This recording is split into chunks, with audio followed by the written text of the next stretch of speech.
High court فیصلے کے مستقبل پر اثرات کا توڑ، وزیر اعظم شہباز شریف نے لاہور میں ڈیرے ڈال لیے، ماڈل ٹاؤن میں اہم اجلاس، ملک بھر کی سیاسی صورتحال پر تفصیلی تبادلہ خیال، وزیر اعلیٰ پنجاب اور کابینہ کی بحالی کے بعد کی صورتحال پر مشاورت، اعتماد کا ووٹ لینے سے متعلق آئینی حکم نامے پر بھی غور، وفاقی وزراء رانا ثناءاللہ، اعظم نذیر تارڑ، طارق بشیر چیمہ کی اجلاس میں شرکت، معاونین خصوصی ملک احمد خان اور عطا تارڑ بھی موجود تھے۔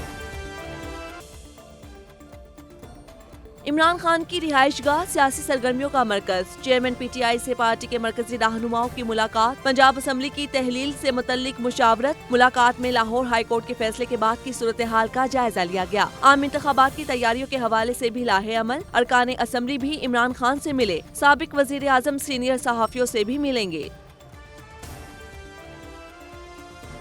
پرویز الہی کو بحال کرنے کا فیصلہ، پی ڈی ایم کا سپریم کورٹ سے از خود نوٹس لینے کا مطالبہ، وفاقی وزیر رانا ثناءاللہ کی لاہور ہائی کورٹ سے بھی فیصلے پر نظر ثانی کی اپیل، کہتے ہیں اسمبلی کو اپنی مدت پوری کرنی چاہیے، عمران خان ملک میں فتنہ فساد چاہتے ہیں، پی ڈی ایم حکومت نے ملکی مفاد میں پاکستان کو سنبھالا، سعد رفیق بولے لاہور ہائی کورٹ کا فیصلہ چیلنج کرنے کا سوچ رہے ہیں، اعلیٰ عدلیہ کے فیصلے سے اختلاف ہے، پنجاب کی موجودہ حکومت منتخب نہیں، سٹے پر قائم ہے، پرویز الہی کو اعتماد کا ووٹ لینا ہی پڑے گا، طارق بشیر چیمہ نے کہا پی ٹی آئی اسمبلیوں کے ساتھ مذاق کر رہی ہے۔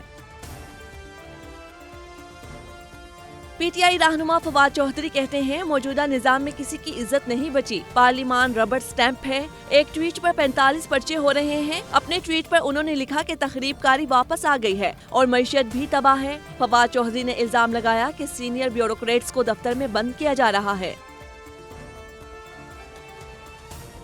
کوئی قانون پارلیمان کو مدت پوری کرنے پر مجبور نہیں کر سکتا، سابق وزیر داخلہ شیخ رشید کا ٹویٹ، کہا گورنر کا نوٹیفیکیشن معطل ہوا، منسوخ نہیں، فیصلہ 50-50 ہے، مزید کہا حکومت اسلام آباد کا بلدیاتی الیکشن نہیں کرا رہی، عام انتخابات میں کس منہ سے جائے گی، ان کا ایجنڈا عمران خان کو نااہل کرانا ہے۔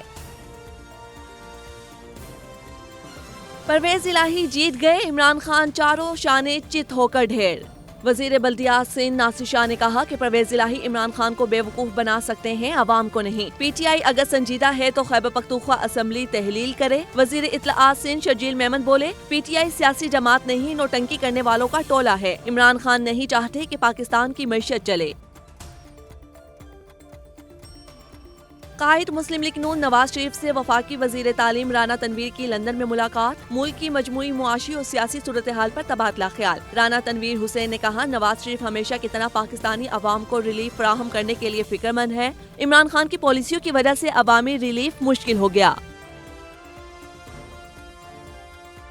ملک بھر میں شدید سردی کی لہر، آج بھی موسم خشک اور سرد، پنجاب خیبر پختونخوا کے میدانی علاقوں میں دھند، بلائی سندھ بھی دھندلا گیا، کم سے کم درجہ حرارت -11 سکردو میں ریکارڈ کیا گیا، لاہور میں دھند کے باعث فلائٹ آپریشن متاثر، باکو، دمام، ابوظہبی اور استنبول سے آنے والی پروازوں کو اسلام آباد منتقل کر دیا گیا، مسقط، جدہ، دبئی اور ریاض جانے والی پروازیں بھی اسلام آباد سے روانہ ہوں گی۔ اسلام آباد واقعے کی تحقیقات کے لیے جے آئی ٹی بنانے کی سفارش، ڈی آئی جی کا چیف کمشنر اسلام آباد کو مراسلہ، S P C T D کی سربراہی میں 8 رکنی کمیٹی بنائی جائے، تفتیشی آفیسر کے علاوہ حساس اداروں کے 2 افسران بھی جے آئی ٹی کا حصہ ہوں۔ جعلی ویزا اور فراڈ، دبئی نے پاکستان کے 24 شہروں پر پابندی لگا دی، ایبٹ آباد، ڈیرہ غازی خان، اٹک، چکوال، ہنگو، محمد، سکردو، ساہیوال، مظفر گڑھ، سکھر، لاڑکانہ، نواب شاہ سمیت دیگر شامل، یو اے ای امیگریشن حکام کے مطابق پابندی والے شہروں کے لوگوں کو ویزا فراہم نہیں کیا جائے گا، اپلائی کرنے پر فیس بھی ضبط کر لی جائے گی۔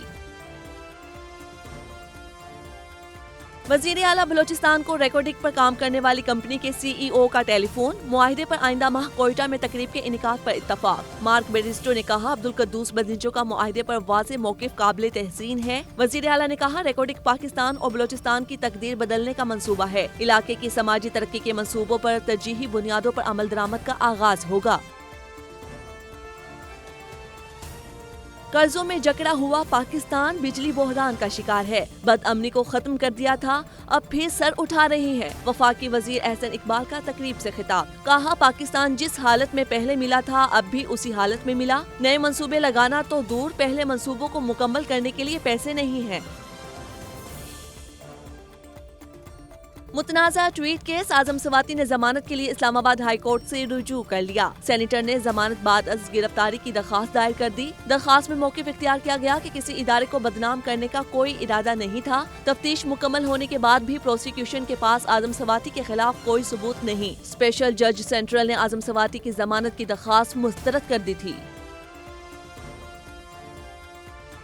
ناظم جوکھیو قتل کیس، ملزموں کی مقتول کے ورثاء سے صلح کی درخواست پر فیصلہ محفوظ۔ کراچی کی مقامی عدالت 12 جنوری کو محفوظ فیصلہ سنائے گی۔ ملزم رکن سندھ اسمبلی جام اویس سمیت 5 ملزمان کی صلح کی درخواست پر فیصلہ ہوگا۔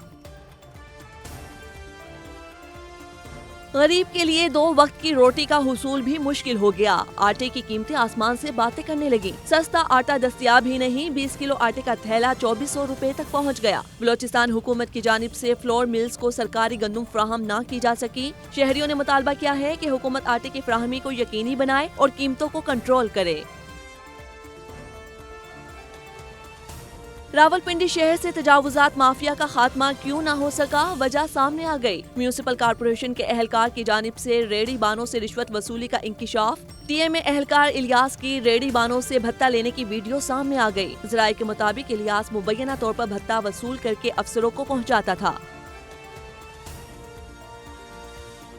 پاکستان کو توانائی کے شعبے میں 155 ارب ڈالر سرمایہ کاری کی ضرورت ہے۔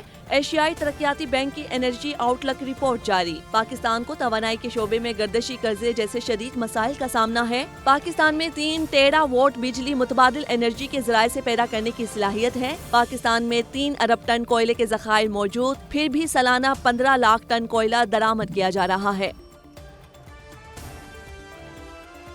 پاکستان کا پہلا نجی شعبے اور چینی سرمایہ کاری سے خصوصی اقتصادی زون قائم۔ چینی سفارت خانے نے اپنے بیان میں کہا، اقتصادی زون سے ٹیکسٹائل صنعت کا مجموعی کلسٹر قائم ہو سکے گا۔ پاکستان سے بیرون ممالک تیز تر برآمدات یقینی بنائی جا سکیں گی۔ اقتصادی زون روزگار اور زیر مبادلہ کے ذخائر بڑھانے کا موجب ہوگا۔ امریکہ، کینیڈا، جاپان سمیت کئی ملکوں میں برفانی طوفان اور بارشوں نے تباہی مچا دی، نظام زندگی مفلوج۔ امریکہ میں جارجیا، نارتھ کیرولینا سمیت کئی ریاستوں میں ایمرجنسی نافذ۔ شدید سردی اور حادثات سے 6 افراد ہلاک، ہزاروں پروازیں منسوخ، 15 لاکھ لوگ بجلی سے محروم۔ کینیڈا میں متعدد ہائی ویز بند، 100 سے زائد ٹریفک حادثات، درجنوں افراد زخمی۔ ٹورنٹو کا ایئرپورٹ بند، اسکولوں میں کلاسز منسوخ۔ جاپان میں برفانی طوفان سے 9 افراد ہلاک، ٹرینیں بند، کئی علاقوں میں ایمرجنسی نافذ۔ سابق کپتان شاہد آفریدی چیف سلیکٹر مقرر۔ پاکستان کرکٹ بورڈ نے عبوری سلیکشن کمیٹی کا اعلان کر دیا۔ عبدالرزاق اور راؤ افتخار کمیٹی میں شامل۔ پی سی بی کے مطابق ہارون رشید کنوینر ہوں گے۔ عبوری کمیٹی نیوزی لینڈ کے خلاف ون ڈے سیریز کے لیے ٹیم کا انتخاب کرے گی۔